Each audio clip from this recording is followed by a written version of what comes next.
barnaamijka aan kaga waranno dalalka caalamka waxaa ku marti ah dalka inta badan Soomaalidu u taqaano Holland oo aan ahayn magaca rasmiga ah ee dalka. ku soo dhawaada xogo dhinacyo badan taabanaysa oo ku saabsan dalka Netherlands.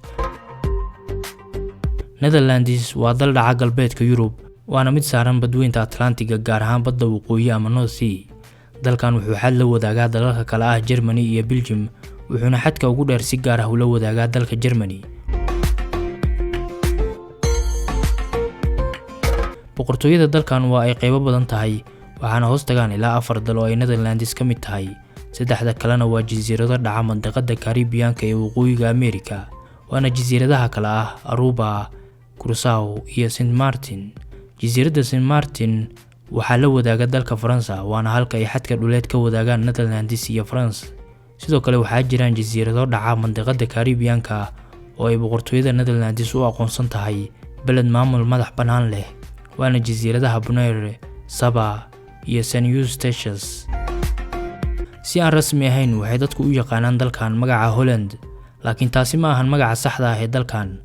12 gobol ee uu dalkan ka kooban yahay, laba ka mid ah ayaa la yiraahdaa North Holland iyo South Holland, halka ay dhacaan labadan gobolna taariikh ahaan waxay ahaayeen halka ay dhaqaale ahaan ku tiirsanaan jirtay boqortooyada dalkan.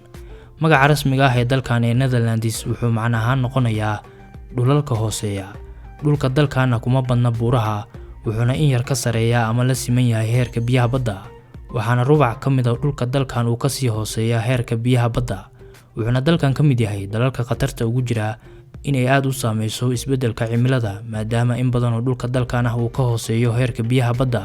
wuxuuna taariikh u leeyahay dalkan fatahaado burburiyay guryo badan, isla markaana dilay in ka badan 10,000 ruux. dowladda dalkan waxay alaaba qabtaa walwalka ah in qaar ka mid ah magaalooyinka dalkan uu biyuhu ka sarmaro, maadaama ay dhacaan dhul hooseeya isla markaana fidsan. dhulka sareeya dhanka koonfur bari ee dalkan oo kaliya ayaa lagu arkaa, waana taagag aan aad u dheereen, waxaana halka ugu sareysa dhulka dalkan lagu magacaabaa Valserberg. webiga ugu dheer dalkan waxaa lagu magacaabaa Rhine, wuxuuna dalkan ka maraa dhul gaaraya ilaa 1230 kilomitir. harada IJssel oo sidoo kalena loo yaqaano IJsselmeer waa harada ugu weyn dalkan. dalkan waa mid soo maray taariikh xiiso leh oo dhan walba isugu jirta, wuxuuna soo dhadhamiyay dagaalo qaraar oo awoodo waaweyn qayb ka ahaayeen. qisada dalkan waxay bilaabatay kadib markii uu dhulkan helay generaalkii Roomaanka ee Julius Caesar, waxaana kolkaas dhulkan ku noolaayeen qabiilo asal ahaan Jarmal ah sida Nervi, Frisi iyo Batavi. qarnigii 4aad boqortooyadii Frankish ayaa dhulkan ku duushay, waxayna dhulkan duulaan kala duwan ku qaadaysay oo ay saameyn ku lahayd ilaa qarnigii 9aad. ku dhawaad ilaa 7 qarni kadib, Spain ayaa ku duushay dalkan, isla markaana qabsatay, waxayna Isbaanishku saameyn ku yeesheen dhaqankii ka jiray dhulkan, waxayna ku faafiyeen diinta Kirishtaanka. 1568 dadka Netherlands waa ay ka gadoodeen xukunka Isbaanishka, waxayna bilaabeen kacdoon uu hogaaminayay William of Orange, waxayna ka gadoodeen xorriyad la'aanta siyaasadeed. sidaas daraadeedna 1579kii 7 gobol oo dhanka waqooyi ah ayaa ku midoobay midoob lagu magacaabayay United Provinces of Netherlands. qarniyo kadibna Netherlands waxay xorriyaddeeda ka heshay Spain sanadkii 1648. dagaalkii 30 sano oo ahaa dagaal dhiig badan uu ku daatay, isla markaana ahaa dagaal salka ku hayay khilaaf diineed iyo mid siyaasadeed. Netherlands waxay ku heshay dhibco iyo awood dhanka badda ah, maadaama ay dhacdo goob istiraatiiji ah, waxayna sidoo kale bilowday inay saameyn dhaqaale ku yeelato Yurub iyo dhulkii ay ka talinaysay ama gumaysanaysay. 1814kii dhammaan gobolada Netherlands iyo Belgium waxay ku midoobeen hal boqortooyo, balse in ka badan 15 sano kadib gobolada koonfureed waxay ku midoobeen hal boqortooyo, waxayna noqdeen dalka maanta la yiraahdo Belgium. 1940kii Naazigii Jarmalka wuxuu qabsaday dhulka Netherlands, laakiin 5 sano kadib Netherlands waa ay ka xorowday. wuxuuna dalka Netherlands 1958 ku biiray ururka European Economic Community oo maanta la yiraahdo European Union ama Midowga Yurub. dalkan wuxuu leeyahay qoys boqortooyo oo aad looga ixtiraamo dalkan. boqorka dalkan ee William Alexander iyo boqoradda oo iyadana lagu magacaabo Maxima waa lamaane haysta 3 gabdhood oo ay dhaleen, waxaana boqorka dalkan taajka boqornimo siisay hooyadiisa sanadkii 2013 kadib 33 sano oo ay boqortooyada hogaaminaysay. maalinta qaran ee dalkan waa mid loo asteeyay maalinta boqorka, waxaana sanad walba loo dabaaldegaa marka la gaaro 27 bisha Abriil. tirada dadka dalkan waa ilaa 17 milyan, waana dalka ugu badan cufnaanta dadweyne marka la eego dalalka ku midaysan midowga Yurub. 77% oo dadka dalkan ah waa Dutch, 10% waa Yurubiyaanka kale, 13% waa jaaliyada ka soo kala jeeda caalamka. Jaaliyadaha dalkan ku noolna waxay intooda badan ka soo kala jeedaan dalalka Turkiga, Suriname iyo Morocco. dalkanna waa mid ka mid ah dalalka Yurub ee Soomaalidu tirada xooggan ka tahay. Luqadda rasmiga ah ee dalkan waa luqadda Dutch, waana luqad ka mid ah qoyska luqadeed ee Germaniga, gaar ahaan Germaniga galbeed ama West Germanic language. Luqadda Dutchka ilaa 25 milyan oo ruux ayay u tahay luqadooda koowaad, halka ilaa 5 milyan ay u tahay luqadda labaad.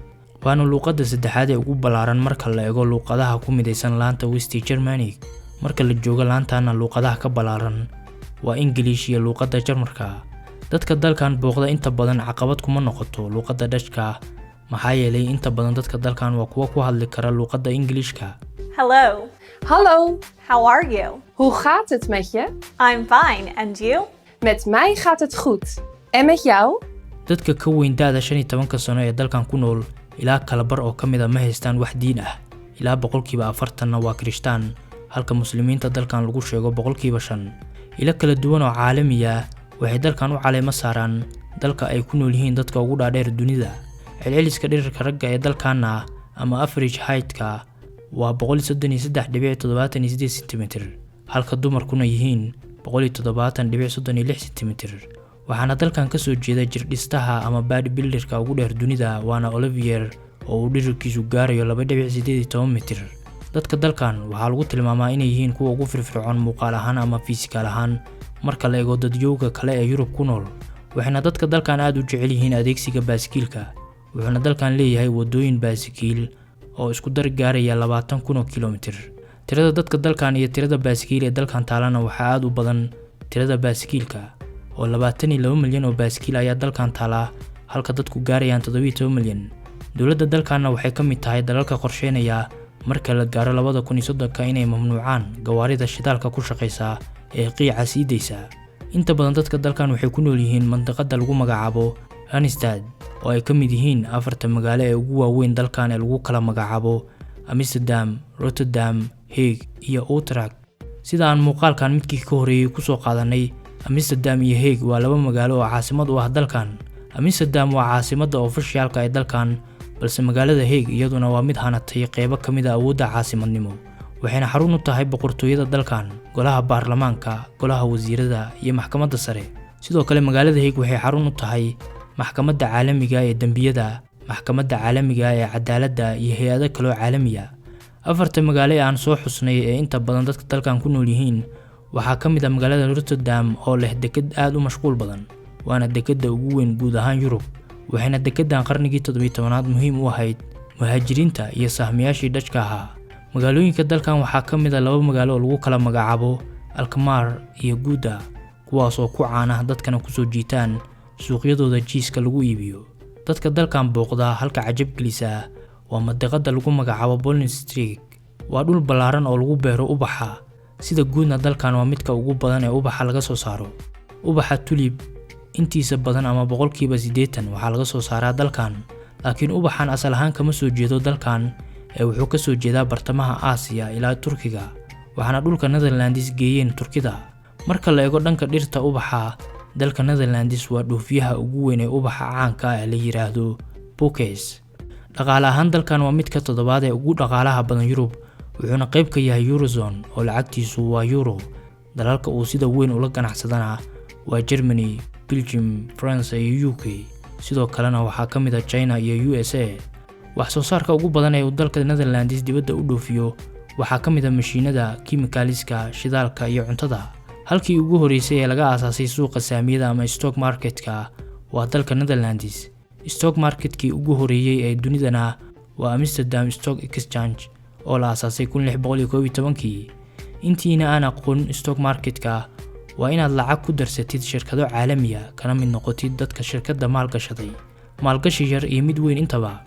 dalkan waa mid ka mid ah dalalka sida weyn ugu ololeeya dadka isku jinsiga ee isku hawooda, waana dalkii ugu horeeyay ee sharciyeeya in dadka isku jinsiga isguursan karaan.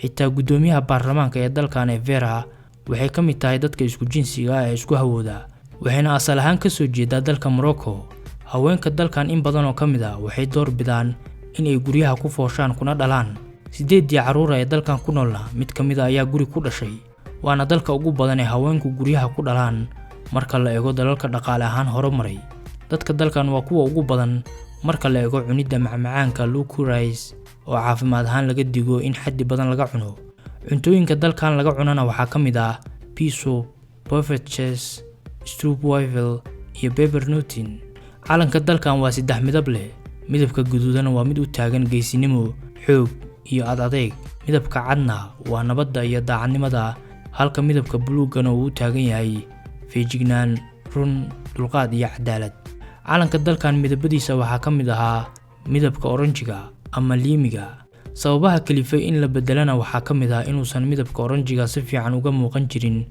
dhanka badda midabka oranjiga ama liimiga waa mid ay dadka dalkan aad u qiimeeyaan waana mid taariikh ahaan u laabanaya boqortooyada dalkan oo awooga boqortooyada dalkan waa William of Orange oo ahaa taliyihii hogaaminayay kacdoonkii ka dhanka ahaa Spain ama Isbaanishka sidoo kalena waa aasaasaha dalka Netherlands wuxuu dhaxlay 1544kii imaaradii Orange halkaas ayuuna ka yimid magaca Orange ee uu huwan yahay sidoo kalena calanka uu ku howlgali jiray 3 midab waxaa ka mid ahaa midabka oranjiga sidaas daraadeed dadka dalkan aad ayay u qiimeeyaan midabka oranjiga xitaa calanka dalkan kuma labistaan kolka ay dabaaldegayaan xulka kubadda cagta ee dalkanna wuxuu ku ciyaaraa dhar midab ahaan oranji ah